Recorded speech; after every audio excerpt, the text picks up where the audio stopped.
We have Glenn and Rhoda. Can you guys hear me okay? Yeah, yep, sounds great. Glenn and Rhoda, just tell us 60 seconds or less, how long you've been coming to the church and what led you here? Well, we moved into Moncton 3 years ago and started coming 2 years ago, actually, because our son and daughter-in-law moved in to work with us here with Youth with a Mission. And they had been doing some searches online on churches, and they had been looking at Moncton Wesleyan online and just loved what they were seeing. And so they moved in and they're like, we want to go to Moncton Wesleyan. And we're like, we're coming where our grandkids are. And so we've been coming as a 3-generational family ever since. That's awesome. That's great. And so also we're videoing today, and so we have Carrie Brunn, which we'll be watching later on, and so you guys will get to know who Carrie is.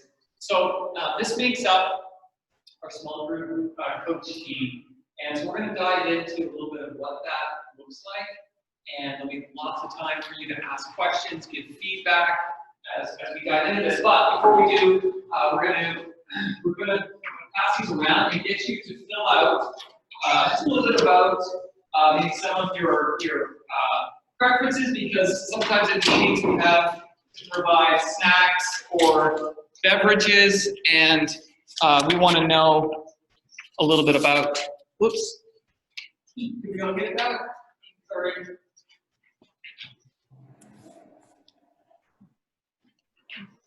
So you don't need to put the year if you're uncomfortable, just put the date of your birthday, just so we can have that on file would be great. And Rhoda and Glenn, we will send you guys a copy to you soon. We also need, I think on here is your t-shirt size. And so we're going to be placing an order tomorrow for small group t-shirts, which are going to come in handy when we get meeting in person, do the sign-ups in the atrium. We will have you guys helping out in that role. So t-shirt size is important. And we've got t-shirts, we've got the Lifestar going, and get that happening. Who else was not able to attend today? Carrie and Kim. Yes, yes. And so Kim, we welcome you as well. I know that you guys are flying home to Atlanta for some unfortunate circumstances, but we're glad that you're joining the team as well. All right, so we're going to keep moving on a little bit. So we have that lights dock. We are going to got a little treat for you guys. Ice cream. We weren't sure with all the social distancing practices and sanitary restrictions. These are all wrapped and hopefully safe. So, Glenn and Rhoda, I don't know, maybe we can skip the dishes for you guys. I'm so sorry. All right, so we just want to keep moving. And again, some of you guys have been through this, but I'm going to ask on your table we have what we call the small group leader doc. And we're going to go through it because Glenn and Rhoda, I don't know if you caught this, but we want to make sure that we're comfortable as small group coaches working with small group leaders, that we understand the role and why we do what we do. All right, there are many different small group strategies, and as a church, we have to pick one. All right, we have to pick one. We have to make some difficult decisions on why we do certain things, and so I just want to be able to bring clarity to our small group model, which I think over the last 2 years has worked very well. We're always open to tweak and to learn, but for the most part, we've run a fairly successful small group strategy with upwards of 50 small groups and 600 people a part of group life, and we're hoping to build off of that this fall. So we're going to start in the beginning, and we are going to start with why. Okay, so why do we do small groups? Why do we do small groups? So some of you may not know this, but I came here to Moncton Wesleyan on staff 2.5 years ago. And I was tasked with the fun role of create a small group strategy for Moncton Wesleyan. And so in the connections department, I would get a chance to meet people in the atrium on Sunday morning, people would drink their coffees. And one of the questions that I would ask people is the same question that I asked you today. How long have you been attending Moncton Wesleyan? And some people would say, oh, I've been here 5 years. And so my next question would be like, oh, so like you must know a lot of people, like tell me who you're connected with. And then it would be kind of a blank stare, and they'd be like, well, I kind of know Brian and Debbie. Oh, okay. Anyone else? You know, and they really wouldn't know. And so I began to understand that within Moncton Wesleyan, of the hundreds of people that attend, there wasn't a relational connection. And so I wanted to be able to create a small group strategy that created relational friendships, trust, accountability. And so we began to work on a model from that place. And so when we talk about why we do small groups, I've narrowed it down to what 3 things, Kareem? 3 C's, which we've gone over so many times. But number 1 is connection. All right, so number 1 is connection. We want to be able to, for people to get to know one another, build relationship, all that stuff. And in part of that, which Kareen is so good at, is creating fun. All right, so within connection is fun. And so what I'm going to do is we're going to have a little bit of fun just for a moment, just because I like to have fun. I'm going to need you to take this piece of paper. I'm going to get you to crumble it up. All right, and so we're talking about connection, and in connection is we want to be able to laugh. We want to be able to create a little friendly competition every now and then. So what we need to do is crumble that paper up. And there is a wastebasket in the middle of here. Sorry, Rhoda and Glenn, it is going to be a long shot for you guys. So what you need to know is we're going to get you to throw this piece of paper in the trash can, and we also have, for those of you who sink it, we have go-to gift cards for you guys, all right? So there's not going to be many people taking this course online anymore because they're going to be like, we missed out on ice cream sandwiches, we missed out on gift certificates. So here's what we're going to do is just that you'll have some fun. I'm going to go first, and then we're going to go one at a time all the way around so we can see who gets it in. All right? So you guys ready? Usually I think it, Ryan, Debbie, you guys are up. Oh, close. So. I got 3 Goji's gift cards. Maybe I overshot. Okay. All right, Austin. Oh! Sam Briscoe is not too bad. What's that?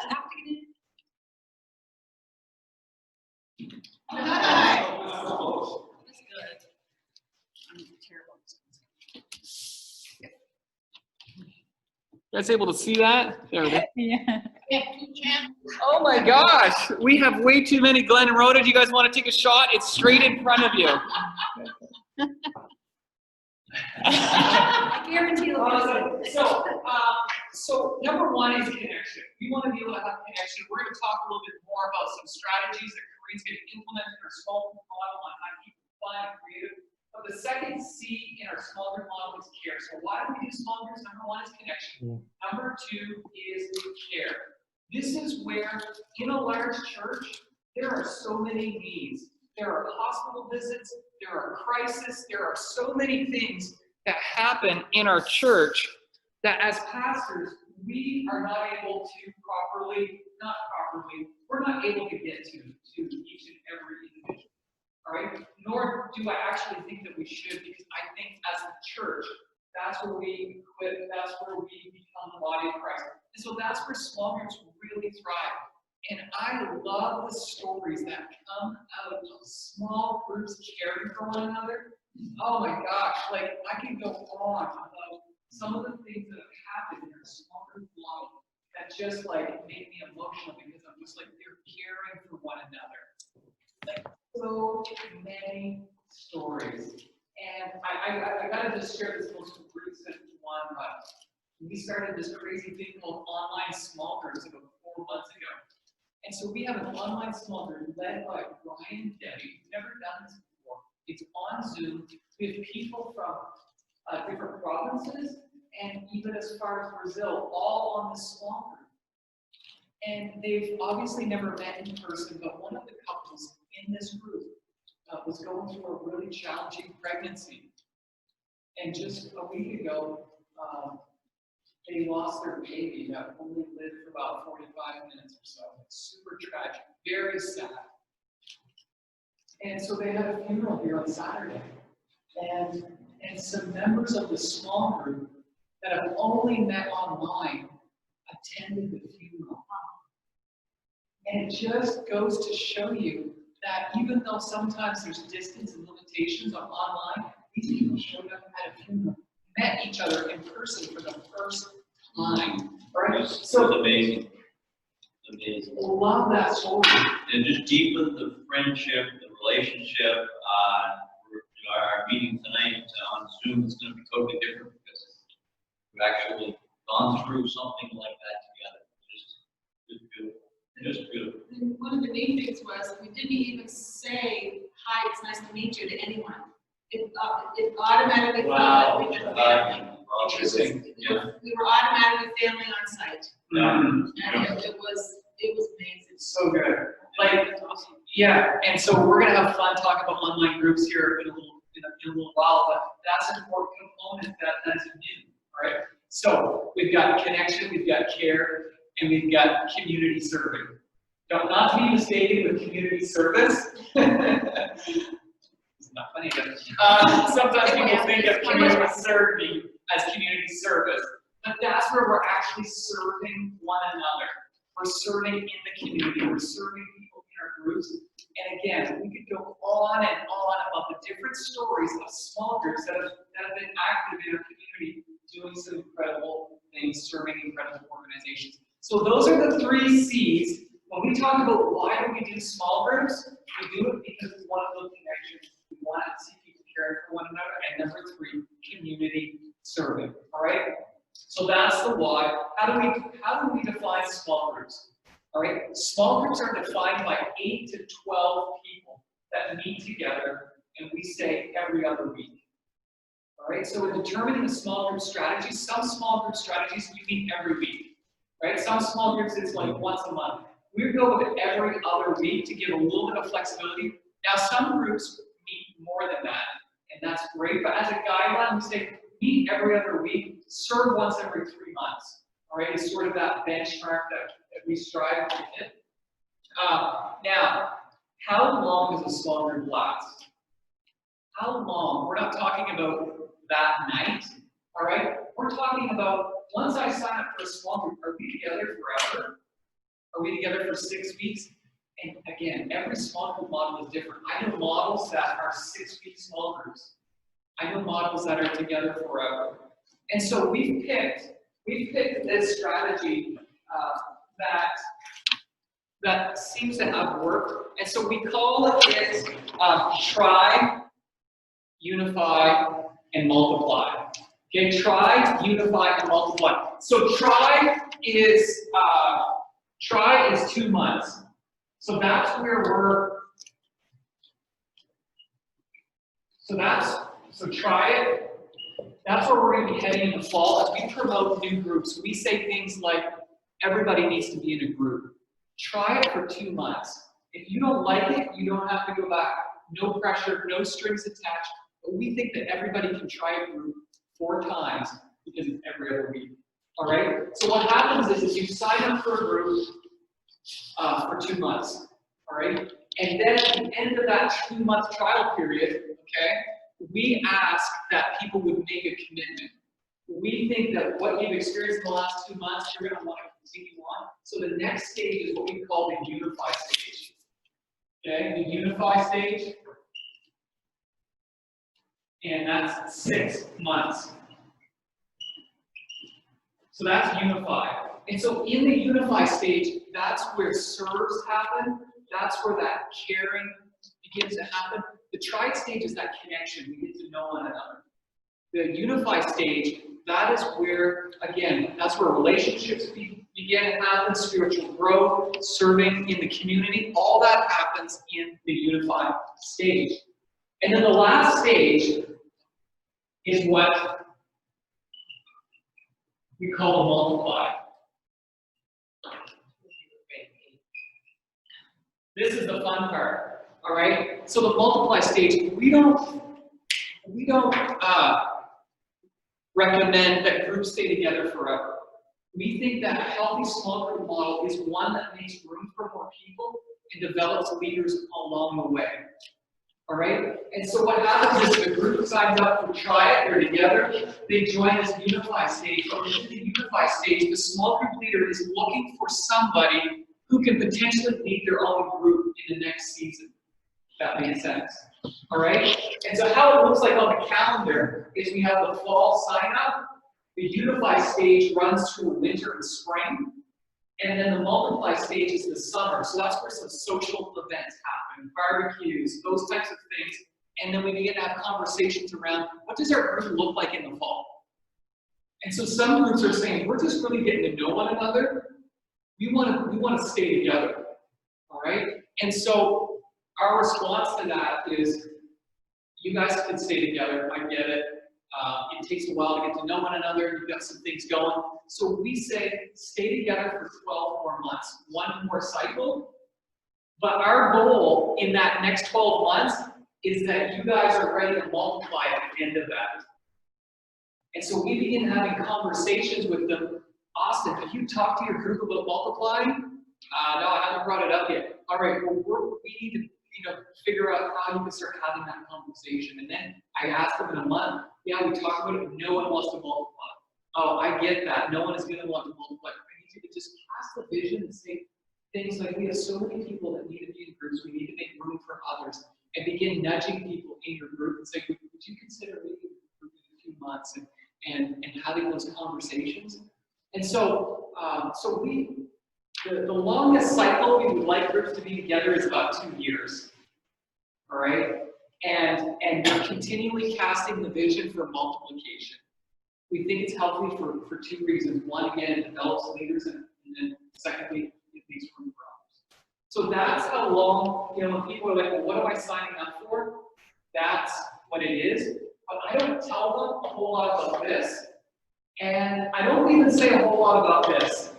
We just get them in group. Once they're in group, their group leader is going to tell them more about it.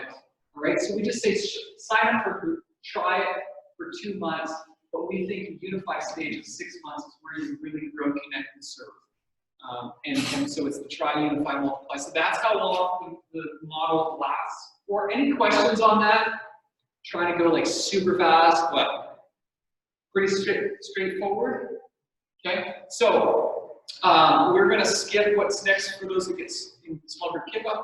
So now here's another fun one, is curriculum. So what do small groups do for curriculum? And this is something that we've bumped into and have had lots of conversations, some challenges with it. Because there is, have any of you guys ever checked out small group curriculum? There's tons of it out there, right? And again, many churches do different strategies. And so this is what I'm about to share is what we feel like is important for our church, all right? And so when it comes to curriculum, you got to know that in the try it stage of 2 months, we provide a curriculum that is part video and part conversational. They're built on 4 topics. Number 1 is on personality. So the first one is all on discovering whose personalities in the room, first to talk, last to talk. Do you process internally? Do you have to talk the process? So it's kind of a fun light. That's on personality, week 1. Week 2 is on spiritual growth. How long have you been to church? What's been your spiritual background?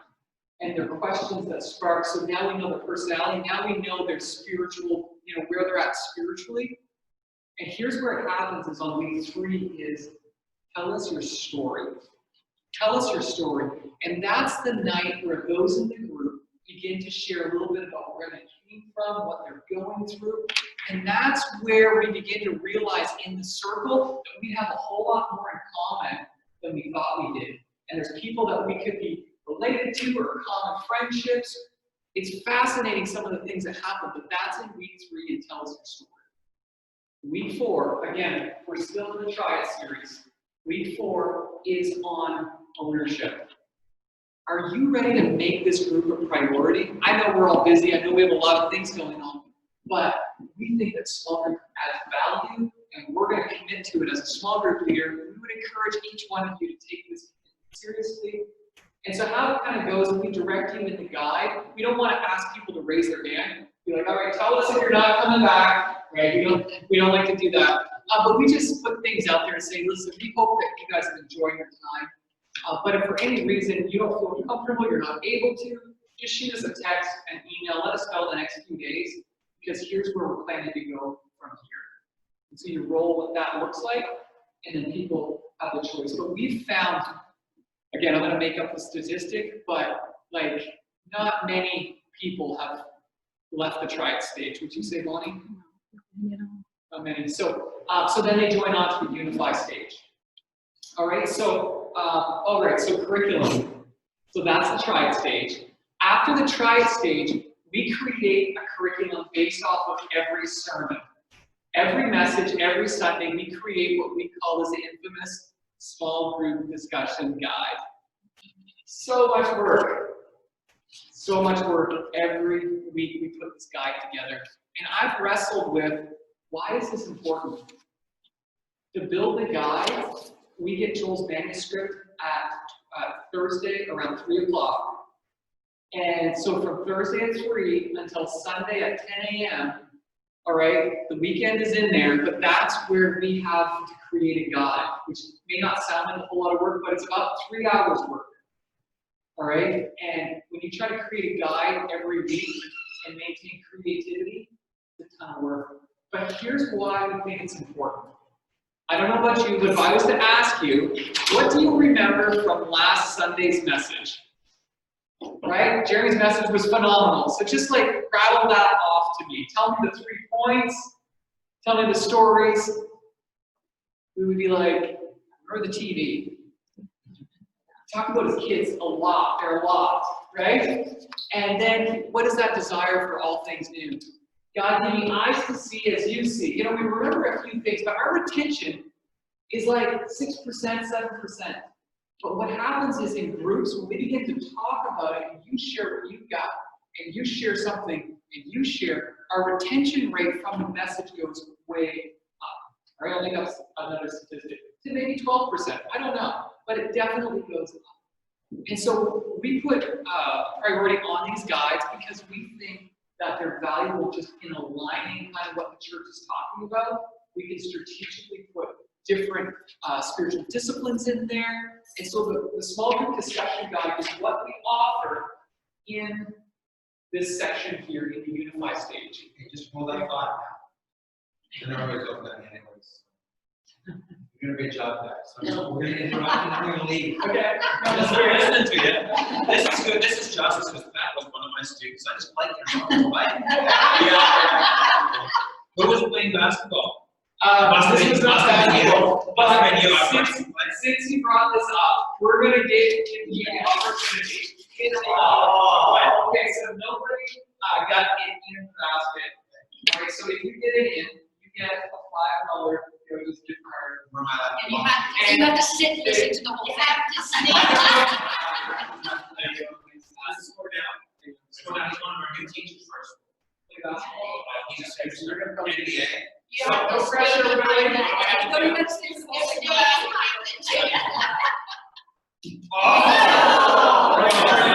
No way. He's gonna sit this. No, so no one's got it. Yeah. So no pressure. And you're allowed to Listen to the. all right.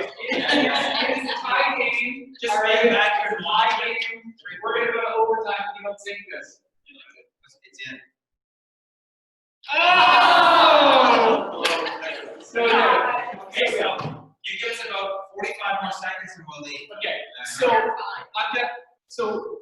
we're on curriculum. So that's why we invest in the small group discussion guide. Has the small group discussion guide worked awesome for everybody?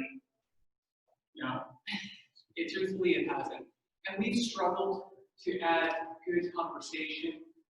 But we haven't, we're continually putting it out, and we're going to invest again, just trying to keep more creativity. We'll get into that in a moment. Sandra. You said something just a few minutes ago that when you're in your meeting and you say, what do you remember from the message?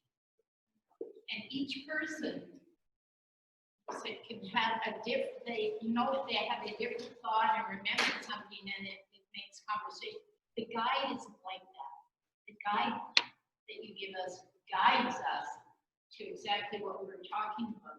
I think what you said would be a good idea. Ask them what stood out to you, and then go from there, rather than starting with the guide. Yeah. Just So the guide does always, the first question in the guide is, what did you get from today's service? So that is, So it is there. That Shows is- you how often I use it. yeah. Yeah, that's it. So it's always the first question. Okay, it's always the first question. But it does bring up a valid point. But the guide is simply just that. It doesn't matter if you get through it. It's to create meaningful conversation. But the reality is, if we're together every other week, it's just to be able to create meaningful conversation each, in that time frame. All right. So that's what we offer as a curriculum. Now you're going to hear people say, "I don't like the guide." Okay, you're going to hear that. All right, I'll just put it out there. And so here's my response to that. I get it. I get it. I do. All right, so if you don't disagree with them, say, I get it. I struggle with it too. But I do add on to that why it's important. And I've often found that when I communicate, Mr. Brian, I get that it's not always, it doesn't always create great conversation. And I think it seems redundant. But here's why it's important. All right, and so you need to kind of cast a vision for why our groups.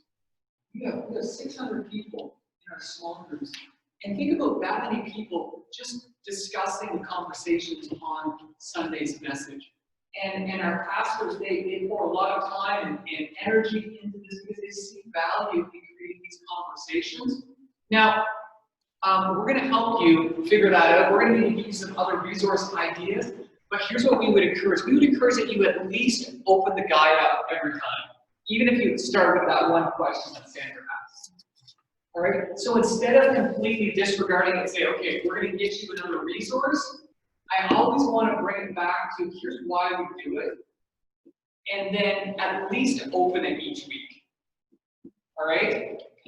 We use the guide every week, Pat, but we usually go through it together before, and we might pick our top 2 or 3 questions. Yeah. And it's kind of, because we've got some good conversations Yeah. in our group. We do. If we just started, at the top, Yeah. we'd never get to the bottom. Right. So we pick out the 3 maybe main things that we want to touch base on. Yeah. And kind of steer the group in that direction, rather than just, this is 1, this is 2, this is 3. Yes. And so I will tell you that in my own group, small group, I'm a small group leader. All right. And I tell Bonnie this stuff all the time. But I don't consider myself a very good small group leader, believe it or not. And I have a small group that it is very difficult. I haven't cracked the nut yet. I haven't. For a year we've been together, and we have not had, I can count on one hand how many meaningful small groups we've had. And it's been difficult. And so they were like, basically saying, we don't like the guy, right? Like, find us something else. Okay, fine. Absolutely. We'll get another resource. So I did that. And it was fascinating to see that the result wasn't that much different. It was the first couple times, but I began to see the disengagement wasn't necessarily the material so much. It was the lack of input, as they're just like, some of this was on Zoom, but still some of it, there's not a lot there. I have a lot of, not a lot, they're all introverts. And they just, the way they process. You can take a couple of hours. But I'm just saying that They're because, probably comfortable though. Yeah, you're the one that's not coming. I am. Yeah. They're happy, they're They're good. probably happy as I share this story all the time because I was so frustrated one night that I was like, all right, so here's what we're gonna do. I don't even remember the story now, Bonnie. We're gonna take 2 minutes Of silence. and we're gonna have 2 minutes of silence. We're gonna have 2 minutes of silence. I put them on a timeout.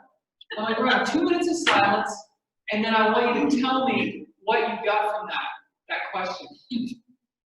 And I was like, I was frustrated, and I'm sitting there embarrassed, like I'm supposed to know what to do, and I'm watching, it felt like forever, and then 2 minutes went up, and I gasped, and I'm like, that was awful.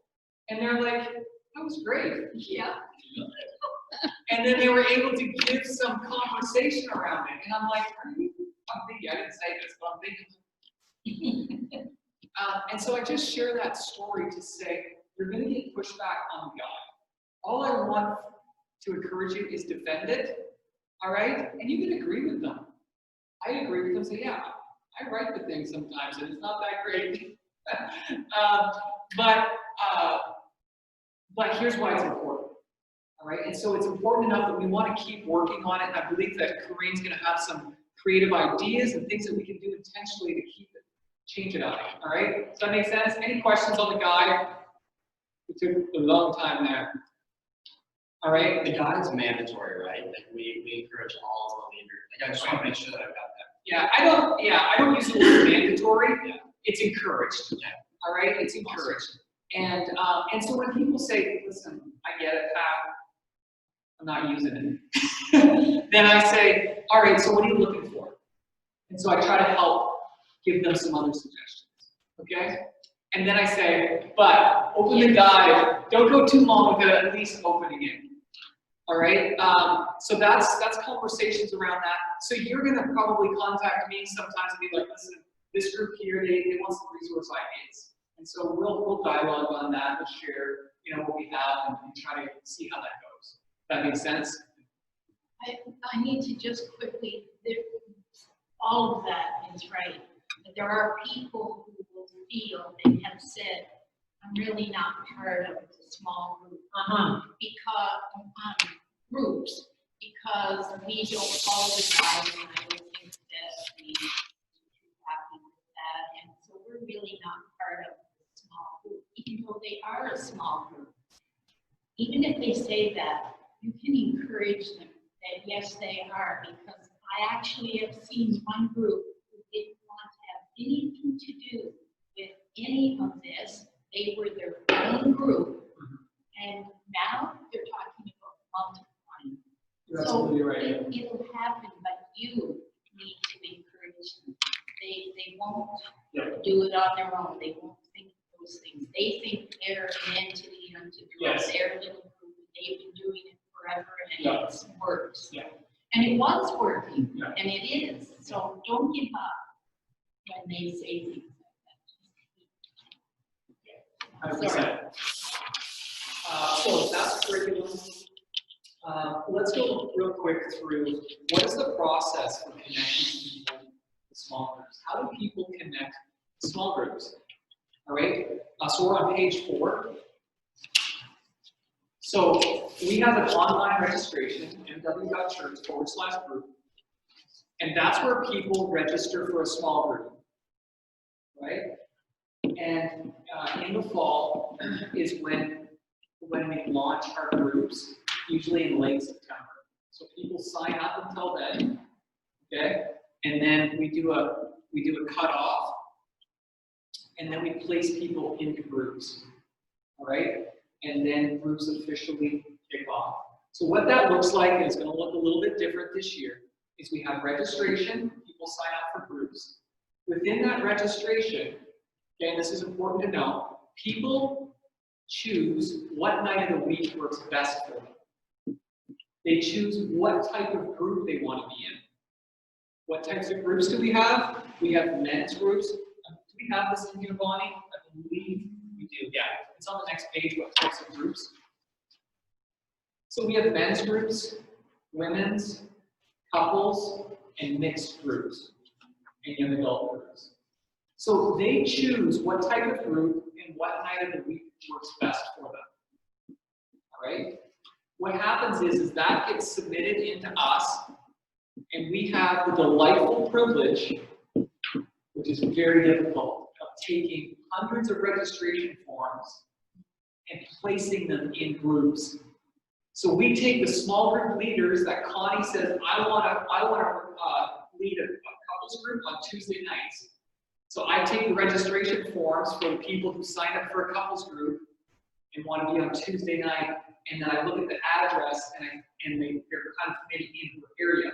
Or I look at some of, maybe I creep them on Facebook and see what, a little bit about them and be like, oh, I think that would be a great fit for Connie. We put that together and that's her group, right? So that's sort of how we place people in groups. We have Glenn and Rhoda who are watching on Zoom, and they oversee like Latino groups.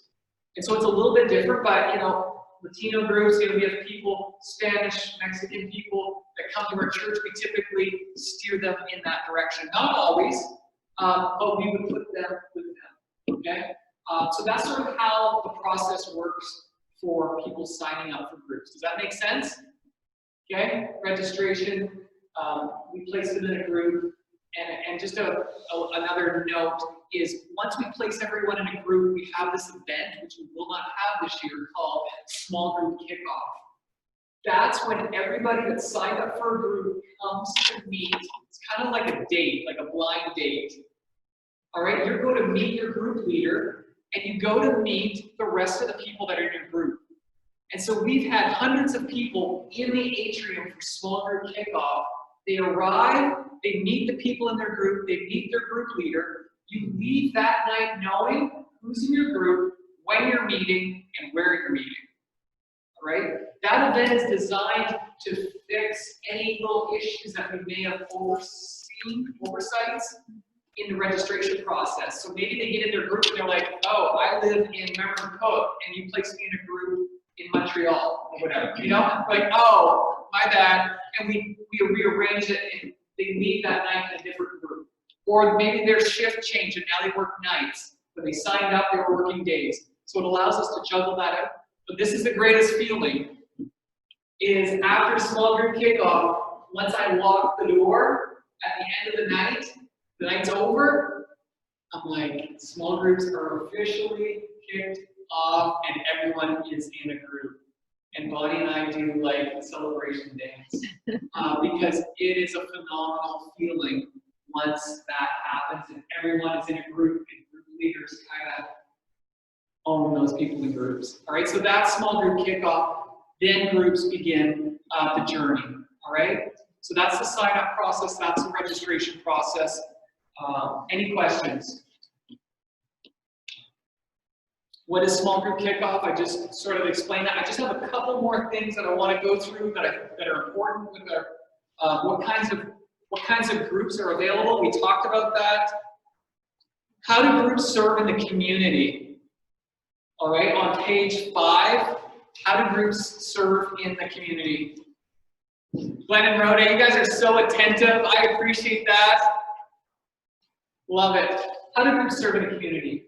And so our third component in our small group strategy is community serves, all right? So it's gonna look a little different this year, all right? And so we're gonna go with a bit of a different approach, more of a practical sort of the idea of love your neighbor. So within our small groups, there may be opportunities with the people that live beside us that maybe need some help with something, just some other practical ways that we can help those around us where we can't do institutional type serves. So we'll get into all those things as we get closer to that launching. All right. So how do we serve? So let's talk about this because this is another delicate conversation that we get a lot of pushback on, and that is, how do I add group members? All right. On the bottom of page 5. How do I add group members? And this is a really important conversation because it gets back to a small group model where some churches, some strategies, okay, this isn't good or bad, it's just you have to pick one. we build groups and they're very invitational. So I meet you guys at the grocery store, I haven't seen you guys in years, and we're just talking about whatever, fun stuff, all, kids are growing and all that. We get talking about church, and then we invite you to our small group setting, all right? And so, so you guys come to our small group, you guys have no idea, right? And we'll say, Bonnie's going through a real difficult season, she's been really open and starting to open up the small group, and then all of a sudden we meet, you guys show up, and we have no idea, they have no idea who you are. It begins to change kind of the dynamic. We have people in and out of the small group all the time. And so because our number one goal in small groups is what? Connection, right? Connection, trust, building relationship. We feel like once we build that trust with a certain group of people, we want to try to protect it in a sense. So I don't use the word "we're closed," okay? And I don't like using the word "open." All right. So I've determined this new word, and I'm calling it "we're paused." Like if you want to add, okay, here's what we do. You guys want to be a part of our group? I'm going to come to group tonight. I'm going to talk to you guys about this couple that I met. We knew each other. Here's a little bit about them. They could be a great fit for our group. What do you guys think? We get the opinion, your guys' opinion, and so we bring it to the group. And then if everyone's like, "Yeah, let's do this," then we invite them to the group, and they join the group. But we want to try to not have a revolving door where people are in, out. Connie's next week bringing somebody, Austin's bringing somebody. It begins to change the dynamic of the group, if that makes sense. All right? And so how do we add group members? That's how we would communicate it to a group leader. You'll get somebody say, "I want to add my neighbor to our small group." "Oh, that's fantastic. Have you talked to your group about it?" "Well, no." Why don't we start there and just see what everybody feels? Sometimes the group will come back and be like, "There's like a lot going on right now. We would prefer not to add somebody to the group." That happens almost, about 50-50%. Again, I make up that statistic, but it does happen some. Okay? So we're not open, but we just like to pause the conversation before we just invite somebody in. All right? But we're definitely open to adding group members. All right? Glenn and Rhoda need to leave for another meeting. Okay. Yeah. Glenn and Rhoda, thank you so much. We're going to record. It's recording now. And we'll get into some of the vision stuff in a few minutes. Perfect. So you guys can check out. Thank you. Blessings Thanks, to Pat. everybody. Doing a great job. See you. So we talked about multiply. The only thing that I'll say when it comes to multiplying is what Sandra talked about. When we're talking to group leaders, I always want to remind them that the win in our small group strategy is multiplication. That's the win. If a small group can multiply and make room for more people and develop a leader that's leading a group, that's exciting. And so that's always the conversation. Even with groups, I think your guys' group has been together for a long time. Bonnie, your guys' group has been together for a significant amount of time. But every time we want to just cast vision to say, I wonder if there's somebody in your group that they could lead. I wonder who else we could put in your group. Those are healthy conversations. And I don't know about you, but when there's new people in your circle, it changes the conversation. All right? How many of you guys have ever been to Fun Day Park? All right, how many have ever been there more than 10 times? No? I thought you guys would definitely. Okay, maybe a bad example, but I've gone to Fun Day Park probably 20 times, 30 times, 40 times. It is beautiful. But as beautiful as it is, I kind of get tired of it. It's like, oh, I've done Dixon Falls probably 40 times. It's amazing. But I'm like, it's not that great. Do you know when it becomes exciting again? When I bring somebody that's never been there. When I bring somebody that's never been there, it's like the first time again. And I'm like, they're like, I'm like, I know, right? We're taking pictures. We're like, this is like, you gotta check out the best part. It's all ahead. That's kind of what your small group feels like when you add new people in the circle. It's like you've been on this journey, right? And it's great and it's good. But when you add somebody into that circle, you're hearing their story, you're hearing these different things, these questions, and you're like, right? You're sharing some things that you've been learning in your journey, And so that's why multiplication is so important. And so sharing that all the time to group leaders is vital. So the win in small groups is multiplication. I would actually rather, okay, I don't know if this is like even accurate to say, but I would almost a group be together and it doesn't work out and we reshuffle the deck and put them in another group, than for a group to be together for an extended period of time and not make room for others. I know that may sound harsh or it may sound, I don't know, you may not agree with it, but I would actually, because there's something about freshness, all right, in these groups. So, multiplication. All right, last but not least, you guys are amazing, all right? How do we train and support small group leaders? So that's what we're doing right now. This is the first part on page 6. Okay, how do we train and support leaders? Let me just say this, that the number one reason why small groups fail in a church, okay, the number one reason why small groups don't last in church is because they don't have clear goals as to what they're to accomplish. All right? And so that's why things like, why do we do groups? Connection, care, and community serving. That's why we do. What is the goal? The goal is multiplication. All right? We want to be able to continually repeat those things and make it very clear for people. Why do you guys do groups? Oh, it's just a part of our church. That's not very compelling. Right? No, we actually think it is the heartbeat of our church. Let me tell you some of the things that are going on in our groups. Right? So it's connection, it's care.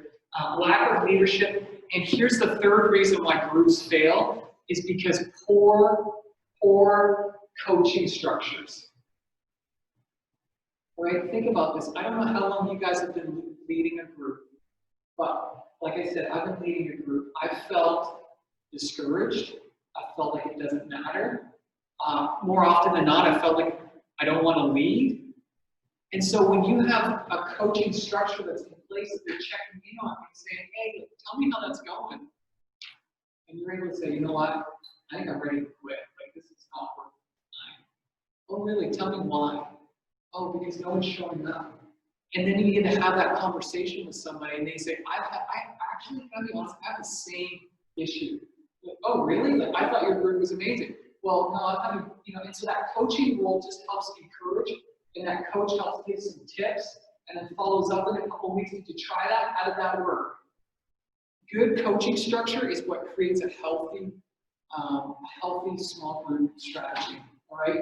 And so that's why it's important. So we train by conversations like this.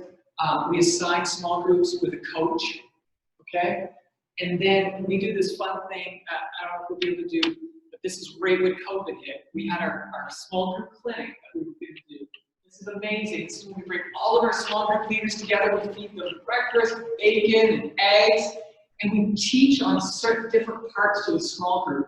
How to deal with a talker, how to create intentional prayer in the group. What are some other things that we've done? I know. I just got back from so we do these intentional, practical, and here's what's fun, is we put all the small group leaders with their coach that morning, and there's that connection with their small group leader. Bonnie sends a note to all the people that are in the groups and saying, send us letters of encouragement to your small group leader. And so in that circle, the small group leader hands out notes to those small group leaders, and they give you letters of the difference that they're making in their small group. So those small group clinics they're encouraging, they help resource and keep pushing the vision forward as to why groups are important. So those are some of the things that we do for a small group model. All right, so we're going to push that aside. That's over. But any questions on the small group model that you're like, I don't understand, I don't like it, give me pushback, all of that. I think you need a coach. You'll be fine. Drunk. I was a little busy last fall with youth ministry, and we were wrestling with some different coaching issues and all that stuff. And Sandra You want to talk about a small group coach role? She took on single-handedly like 40 small group leaders, basically. She did, and she checked in. She was so key last year to helping keeping, feedback. Sandra, tell me what's going on in the small groups. And I would reach out to her. She's like, "Do you want me to call them all? Do you want me to email? What do you need me to do?" I'm like, really?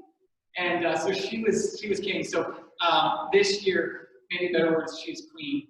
But so this year we're adding more coaches to this, so because it's so important. So all right. So 15 minutes. Are we good with 15 minutes? We started a few minutes late, so I feel like I have a few minutes to pay it forward. Are we good?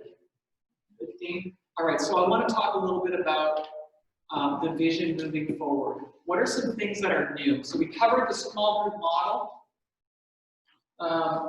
and so I want to just talk a little bit about what do groups look like.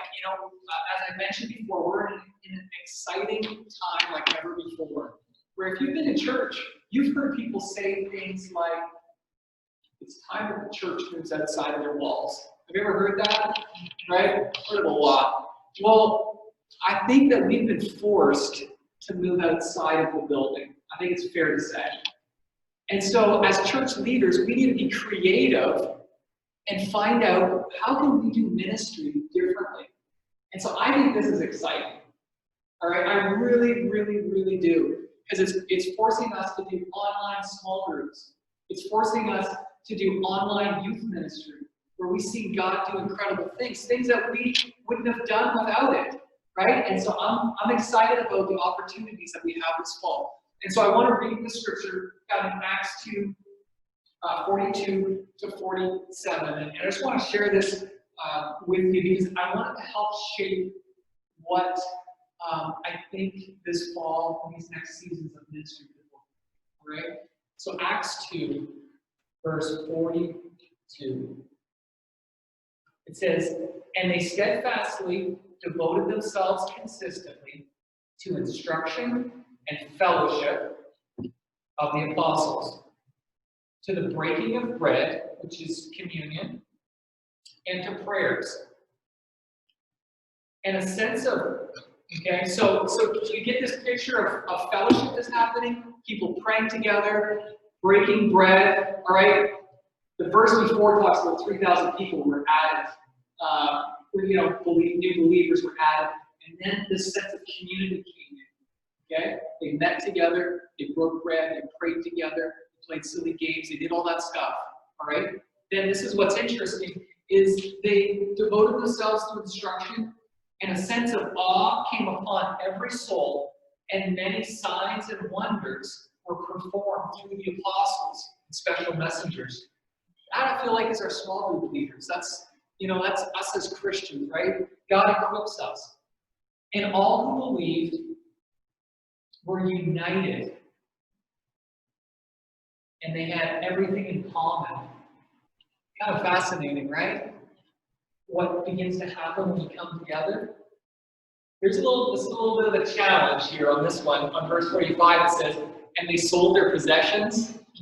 All right? They sold their possessions and distributed the price among those that were in need. All right, that's a high, we're serving in the community. But again, there is something about it when we get so passionate about what God's doing in our life, that becomes number one. The things that we have begin to be an opportunity that God can use them. All right, and so that's my pitch to Jeremy. If you guys were there at the message on Sunday, he talked about his wife will not allow him to get a TV.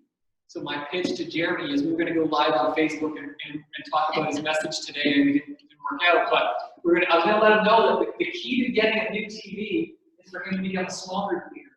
And that TV can be used, right? It can be used as a key, as a tool to equip and his small group. But anyway, so they sold their position. But these are the things that are happening. And day after day, they assembled together in their homes. They broke bread. They partook of food with gladness and simplicity and generous hearts, consistently praising God and being in favor and goodwill of all the people. and the Lord kept adding to their numbers those who were being saved. All right, so I just wanted to share that verse, that as we think about the church not being able to meet in person on Sundays, where we see things like communion, baptisms, salvations, the power of the Holy Spirit, healings, all of those things happening, we think on a Sunday morning. What if we can shift our focus to see those happen in our small groups? All right? And so that's where us as coaches and as myself, I want to be able to lend intentionality to our small group leaders to say, picture this. What would that look like happening in your small group? So in the next few weeks, we're going to do baptisms. We're going to do baptisms in backyard pools, where small group leaders are going to be part of baptizing people in their small group. Right? So we're going to capture those on video. We're going to share those on Sunday morning. We'll have those baptism candidates on stage where we can celebrate them. But we want to be able to shift the focus and say, God, we just don't want to rely on Sunday morning, but we think that these things can happen in our small groups.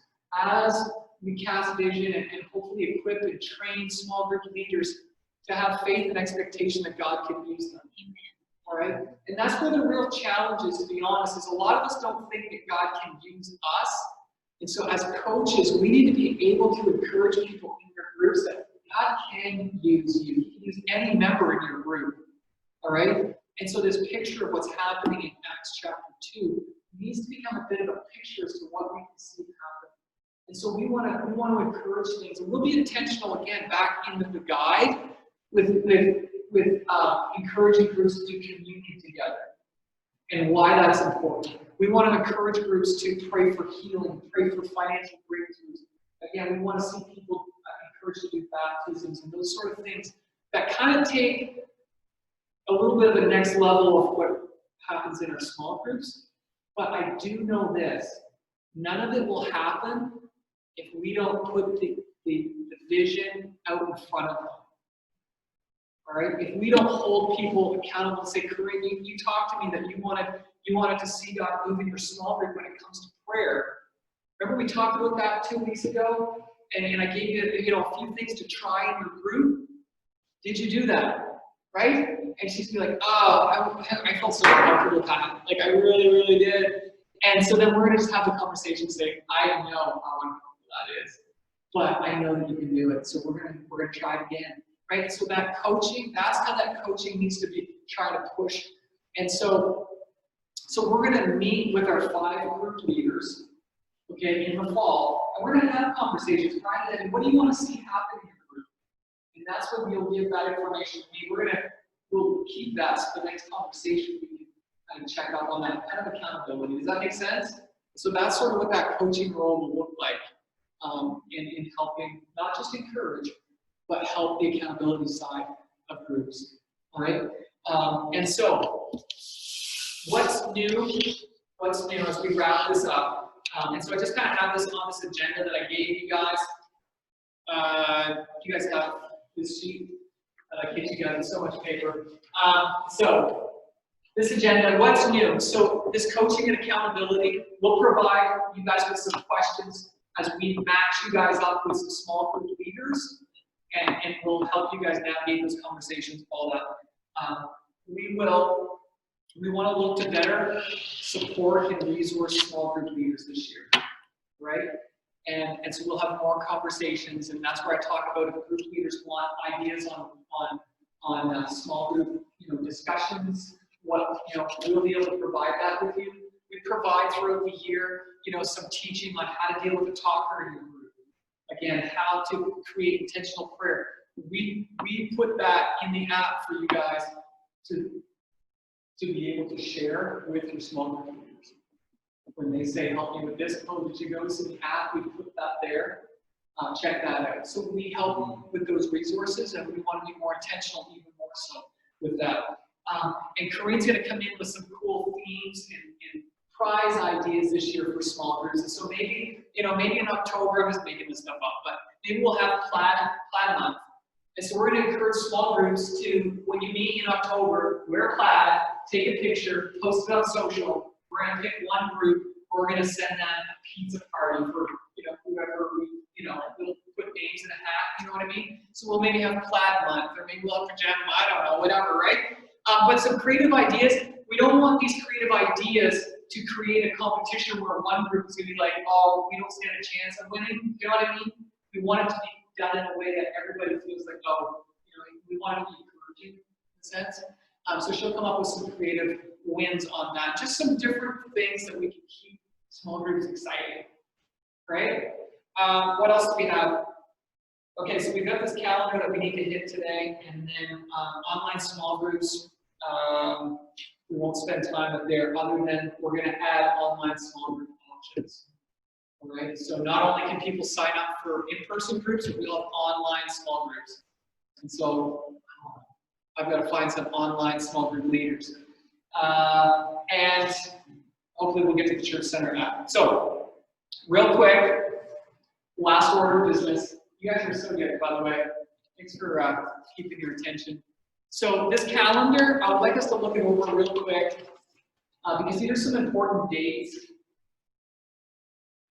So promotion for small groups is going to begin on August 30th. All right, August 30th, you see that. What that's going to look like, Brian and Debbie, because I know I should have informed you guys, but I want to drop in your guys' online small group. And we're gonna record a little video. And I want to be able to show that on Sunday, not this Sunday, but on a Sunday coming up, on what an online small group looks like. All right? So a short video, we'll just chat real quick and maybe introduce a few people from your group, but just to show the church this is what an online small group looks like. And so that'll be a way that we're going to be promoting groups. Then the next week, I'm going to go to a real in-person small group and show up. We're just going to film a little bit of what an in-person small group looks like. So that will happen on August 30th and on September 6th. We'll show those videos in church, but those videos we also on social media. Right? In that video, we'll have where people can sign up for a group, right? So we're promoting groups that way. And then on September 13th, I will look to give an onstage, inspiring, enthusiastic pitch for small groups, all right? And how people can sign up. And so that'll be what's happening in August and September. Does that make sense? Okay, so people will be able to sign up for groups.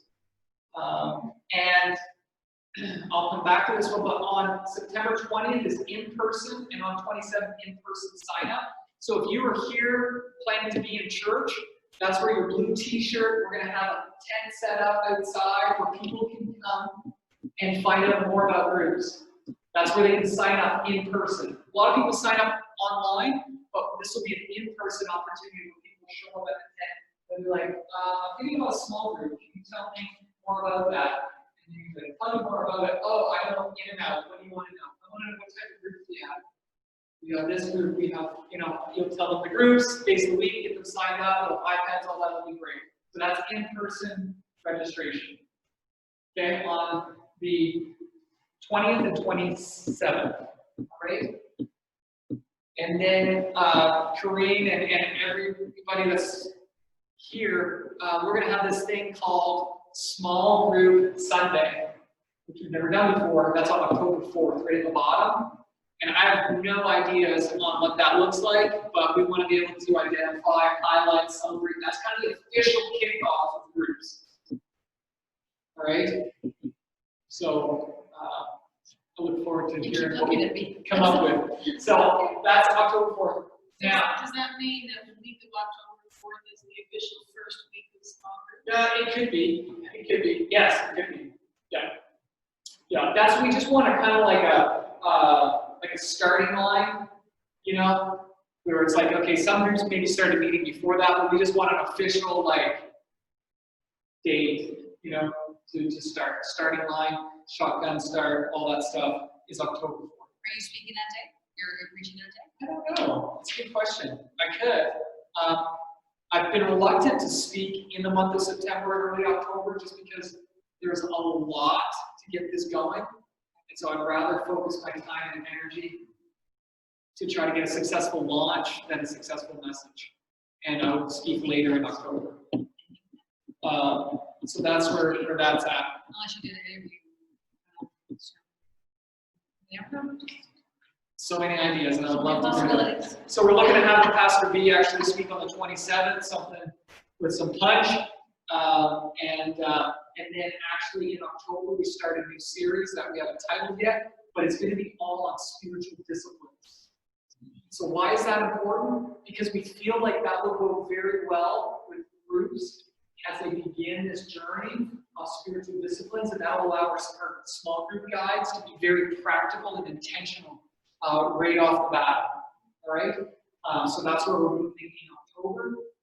Month of September is called Moving Forward, and it's a series in September called Moving Forward, and I'm excited about the opportunities and what God's going to do and all the stuff. So it's going to be an exciting theme in September called Moving Forward, and then we move to the series in October. Last thing on the calendar that I want to talk about is these 2 days, September 13th, September 27th. So I've called these small group ministry and equipping nights. So I just want to share a little bit why I think that's important. So we talked a little bit about Acts chapter 2. We talked about people meeting, gathering, doing communion, breaking bread, baptisms, praying for one another. And so the idea behind this is, as small group leaders, I think it's important that we would all get together. So that night, you would be together with the group leaders that you're overseeing, okay? And that we do a night where we focus, we kind of talk about Acts chapter 2, cast the vision for what we see in groups. And it's kind of like a teach and do, where maybe we have communion together with those that are small group leaders. And we share, we pray. And what we want to see happen in our groups, I would picture it happening at that training and equipping night. Maybe a bit of worship. We could do a teaching on how to pray for people for healing. And maybe talk a bit about baptism. But some of the things that we want to see in group, it would happen in those equipping nights. So I would encourage feedback, whether you think, you might be looking at this and be like, wow, this is a lot. And so that's where I always wrestle with, is it too much, or is it important enough that we need these? Then the question is, well, are we asking people to come to both of them? So I picture the first night as being a bit of a vision cast. All right, it's connecting group leaders with their coach that night. And it's more of an introductory type. And then the second night would be a little bit more of, how to pray for somebody. Here's why communion is important. Maybe we probably do communion on the first night, but a couple of things on that second night, ministry, equipping. So, and then I have here on the 21st, which would be a training night. That's for new leaders only. So that's someone who's never been a part of a small group here, like leading before. That's where I go through this with them, what we just did together. So that would be something, that's not what everybody else goes to. It's just for new leaders. All right, and I can do that on Zoom. I can even do it a few times. So that's not really something that people have to be thinking about. It's just on the calendar. But these equipping nights, to me, are I would think they're important to where we're going. But these people on the 21st would be invited to the 2 equipping nights? They would, yeah. So Brian brought up a point. She's like, well, the training night after the first equipping night. But really, the equipping night has not a lot to do with the model. It's more or less catching the vision of here's where we're going. So I invite any thoughts on this, or you got to tell me whether it's you're like, oh my gosh, I didn't know I signed up for all this. It tends to be a little bit front heavy loaded for us to get things off the ground. But again, just given where we're in this season of the word change is redundant. Kick off the same way. What's that? The kickoff would be the same way also. So right now, I've said we're not gonna do kickoff. Yeah. I can be convinced, but we need to, know what that looks like, and I don't know, it would be very much different. It would be, yeah, it would have the same feel. I mean, I've thought of a Zoom, which you're like, oh, that's not very exciting. I think definitely we can make things pretty exciting, but that's not as important to me, honestly, in this season as it was before, as these equipping nights.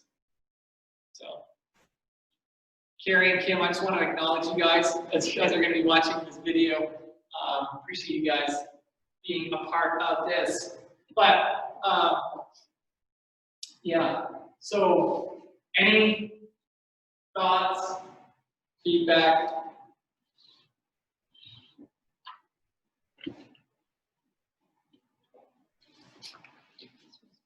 Very exciting. Very exciting stuff. So are you asking your opinion on inviting the same people to 2 nights? Is that Yeah, that's a great question. No, I'm just kind of overall kind of this monthly calendar, maybe even more specific on this equipping night. If you were to be like, listen, I think it's a lot, Pat, we should just maybe ask them to come to one. Then it would give me some gauge on it, because essentially, here's the deal, is you guys are gonna be the one, you're gonna be given your small group leaders prior to this, some of them, and you're gonna be the one contacting them saying, hey guys, I gotta tell you about this small group ministry equipping night. Here's why you're gonna wanna be here, here's why it's important. So you guys have to be the one that's like excited about it, not even excited, but know the importance of it, which is bigger than excitement. And because you're going to be responsible to get your people there, right? Because you want to meet them, you want to, and so if you're saying like, oh, like this sounds like a lot, then let's talk through it. I think if you just tell them clearly, like we're doing A, B, and C on night 1 and D, E, and F on night 2, then you give them the dates now to say, Yeah. give them one. So here's how I would do it, is I would tell them those dates, but you're not going to want to miss the first one. Here's why. And I would tell them why, and I'm believing that's going to be so incredible that they're not going to want to miss the second one. Yeah, but then you're saying, you're putting it in their mind, you're not going to want to miss the first, if you want to miss the second, it's all right. No, I'm not necessarily saying that. I'm saying we're having 2. I would think that. And so I would say, listen, Sandra, here's the deal. You are not going to want to miss that first one because here's what we're talking about. And so we'll get to the second one, but you know that there's 2, but then I just go in on, here's this first one. Like it's so important to the launch of our groups. Here's what we're going to be covering. Your small groups, leaders, coach is going to be there, and we would really talk about that. I think the main thing is gonna be not making one of the 2 nights more top heavy. Yeah. Your goal Two, I would say 2 to, at least from what we've talked about, 2 of the biggest things would be the communion and the praying for healing, so don't have them on the same night. Right. They want to go both. They Yeah. want to see both. Yeah, and it's also, Way, I think. it's a real chance for us to build that relationship with those guys. And those are like 2 nights that, yeah, so I think we can promote that as well. Hey, this is going to be a phenomenal time for us as a group of, our 5. And most of our connection is gonna be by phone or online, so this is an opportunity for us to really get to know each other as a coach Yeah. and leaders. Oh, yeah, I know. I think So, And we will provide an opportunity that night for people who can't be there, don't want to be there for whatever social distancing, that they can zoom in on it. It won't be as personal with the coach, but they'll be able to do it. All right. So a lot that we covered, but we'll unhook, we'll close in prayer, and again, just want to thank each one of you for being willing to be part of this journey, as it's kind of new territory.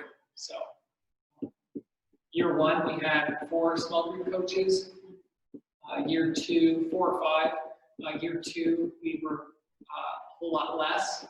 But this year, it's just we want to just give a whole lot more focus to this coaching goal.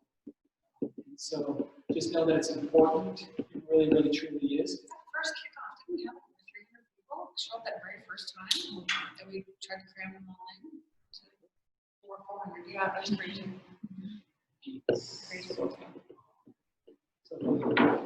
So if there's, again, let me know, hit me back if there's questions from that you guys have later on. Email me, call me, text me. I'll keep updating you on some of these things. All right? Let's pray.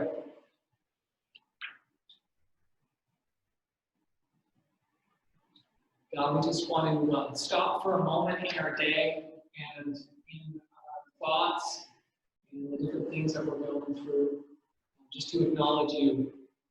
And I often just want to stop and remember where you've brought us to and the good things that you've brought into our life.